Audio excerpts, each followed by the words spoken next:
ఝాన్సీ 2 రోజుల్లో రవి వాళ్ళు వస్తున్నారు. నువ్వు పంతాలు పట్టింపులు మానేసి అన్నయ్యతో మాట్లాడవే. ఏంటమ్మా నువ్వు? వాడి ఫ్రెండ్ని చేసుకోకుండా నాకు నచ్చిన వాడిని పెళ్లి చేసుకున్నానని అలిగి నాతో మాట్లాడడం మానేసింది వాడు. ముందు వాడిని మాట్లాడమను, ఆ తర్వాత చూద్దాం. సర్లే, ఎప్పుడు నువ్వు నా మాట విన్నావు కనుక ఇదిగో ఇప్పుడే చెప్తున్నాను, మీ పంతాలు పిల్లల దాకా రానివ్వండి. Good morning Raju. Good morning. ఏంటివి? కుంకుడుగాయలు. అంటే So many years back, no shampoo. That time, only this fruit have shampoo. Really? Yes. I want hit this.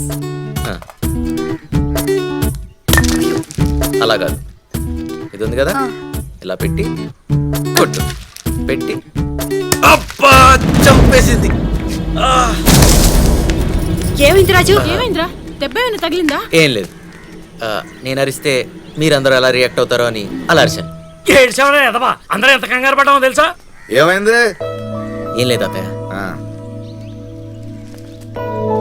పదండి. తీరిపోయింది. హే, ఇట్స్ బ్లీడింగ్. పర్లేదు పర్లేదు పర్లేదు. సారీ, బాగా పెయిన్ ఉందా? కొంచెం. మరి పెయిన్ ఉందని వాళ్ళకెందుకు చెప్పలేదు? మన సంతోషాన్ని 10 మందితో పంచుకుంటే బాగుంటుంది, కానీ మన బాధను పంచి వాళ్ళని కూడా బాధ పెట్టడం ఎందుకు?